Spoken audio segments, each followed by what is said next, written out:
এক ভাই আগে ৫ ওয়াক্ত নামাজ মসজিদের প্রথম কাতারে পড়তেন। ঝড় বৃষ্টি কোনো কিছুই তাকে দমাতে পারত না। একবার তার মা অসুস্থ, হসপিটালে নিতে হবে।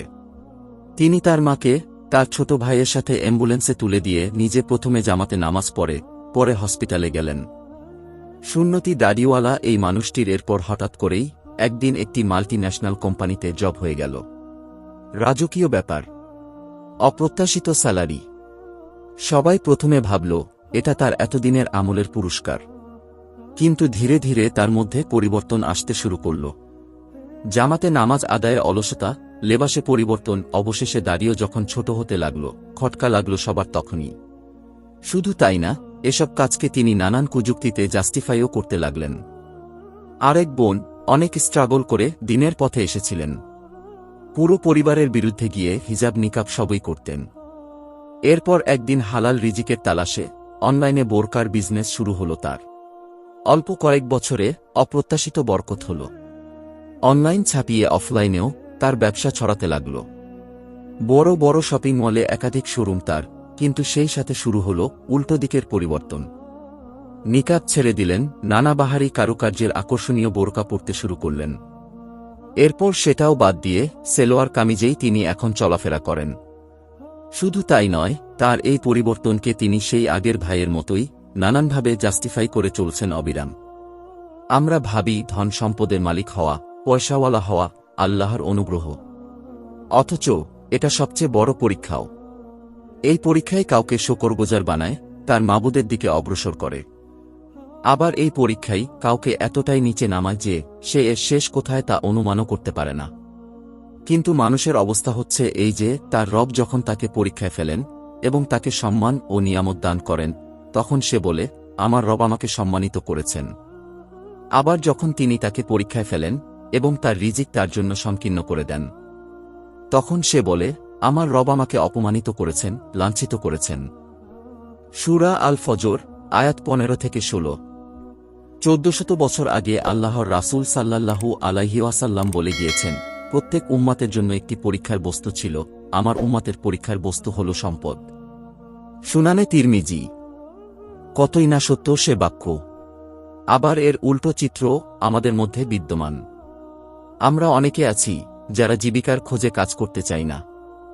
আবার কেউ কেউ কম কাজ করে বেশি আয় রোজগার আশা করি। আমরা ভাবি এটাই তাওয়াক্কুল। অথচ হাত গুটিয়ে শুধু আল্লাহ তাআলার উপর ভরসা করে থাকলেই যদি রিজিক চলে আসত, তাহলে আল্লাহ তাআলা সকল নবী রাসূলকেই বসিয়ে খাওয়াতেন। কেননা আল্লাহর প্রতি নবী রাসূলগণের চেয়ে অধিক তাওয়াক্কুল, অধিক ভরসা কোনো মানুষের পক্ষেই করা সম্ভব না। অথচ আল্লাহর নবী নূহ আলাইহি ওয়াসাল্লাম ছিলেন একজন কাঠমিস্ত্রি। তিনি নিজে উপার্জন করে খেতেন। ইদ্রিস আলাইহি ওয়াসাল্লাম ছিলেন একজন দর্জি। ইব্রাহিম আলাইহি ওয়াসাল্লাম ছিলেন বস্ত্র ব্যবসায়ী। দাউদ আলাইহি ওয়াসাল্লামকে আল্লাহ রাজত্ব দান করেছিলেন, এরপরেও তিনি নিজে উপার্জন করে খেতেন। বর্ণিত আছে, দাউদ আলাইহি ওয়াসাল্লাম ছদ্মবেশে বেরিয়ে রাজ্যের লোকদের কাছে নিজের সামগ্রিক জীবন সম্পর্কে জানতে চাইতেন। একদিন জিবরিল আলাইহি ওয়াসাল্লাম আল্লাহর আদেশে এক যুবকের বেশ ধরে তার সঙ্গে সাক্ষাৎ করলেন। দাউদ আলাইহি ওয়াসাল্লাম তাকে জিজ্ঞেস করলেন, ওহে যুবক, দাউদকে তুমি কেমন জানো? যুবকের বেশধারী জিবরিল আলাইহি ওয়াসাল্লাম বললেন, হ্যাঁ, দাউদ অত্যন্ত উত্তম বান্দা, তবে তার মধ্যে একটি বিশেষ স্বভাব আছে। দাউদ আলাইহি ওয়াসাল্লাম জানতে চাইলেন, কি সেটা? যুবকরূপী জিবরিল আলাইহি ওয়াসাল্লাম বললেন, তিনি বাইতুল মাল তথা রাষ্ট্রীয় কোষাগার থেকে নিজের খাওয়ার খরচ নেন। সর্বোত্তম মানুষ তো সে যে নিজে উপার্জন করে খায়। এরপর দাউদ আলাইহি ওয়াসাল্লাম নিজের সালাত আদায়ের জায়গায় এসে অত্যন্ত বিনীতভাবে কান্নাজড়িত কণ্ঠে আল্লাহ তাআলাকে বললেন, হে আল্লাহ, আমাকে জীবিকা উপার্জনের একটি মাধ্যম শিখিয়ে দিন, যার মাধ্যমে আপনি আমাকে রাষ্ট্রীয় কোষাগার থেকে অমুখাপেক্ষী করে দেবেন। এরই পরিপ্রেক্ষিতে আল্লাহ তাআলা তাকে বর্ম বানানোর কৌশল শেখালেন। এভাবে সুলাইমান আলাইহি ওয়াসাল্লাম তালপাতা দিয়ে বড় বড় ঝুড়ি বানিয়ে জীবিকা লাভ করতেন। জাকারিয়া আলাইহি ওয়াসাল্লাম ছিলেন কাঠমিস্ত্রি। ঈসা আলাইহি ওয়াসাল্লাম জীবিকা নির্বাহ করতেন তার মায়ের চরকা দিয়ে, আবার কখনো কখনো শস্যের শীর্ষ সংগ্রহ করে খেতেন। এটিও এক ধরনের উপার্জন। আমাদের নবীজি সাল্লাল্লাহু আলাইহি ওয়াসাল্লাম কখনো কখনো মেষ চড়িয়েছেন। একদিন তিনি তার সাহাবীদের বলেন, আমি ছিলাম উকবা ইবনু মুয়াইতের রাখাল। আল্লাহ তাআলা এমন কোন রাসূল পাঠাননি যাকে দিয়ে তিনি রাখালের দায়িত্ব পালন করাননি, সুবহানাল্লাহ। অথচ বর্তমান যুগে বসবাসকারী আমরা কি কাঠমিস্ত্রি, কামার, দর্জি কিংবা রাখালের পেশাকে সম্মানের দৃষ্টিতে দেখি? বাস্তবতা হল, আমার পেশা কি, বা আমি সেই পেশা থেকে লক্ষ টাকা আয় করি নাকি সামান্য কয়েক হাজার টাকা আয় করি, তাতে আল্লাহর নিকট আমাদের অবস্থান বিন্দুমাত্র পরিবর্তন হয় না।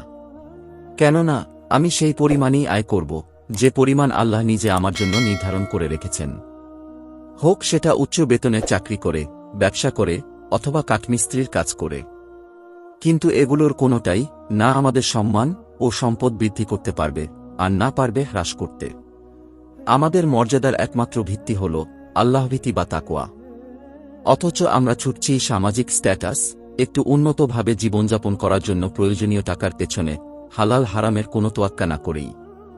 কেউ যদি সম্মান ও ক্ষমতা চায়, তবে সে যেন তা আল্লাহর কাছেই চায়, কেননা সকল সম্মান ও ক্ষমতার মালিক একমাত্র আল্লাহ তাআলাই। সূরা নিসা, আয়াত 158। বস্তুত আল্লাহ হলেন অভাবমুক্ত, ধনী, এবং তোমরা হলে অভাবী এবং আল্লাহরই মুখাপেক্ষী।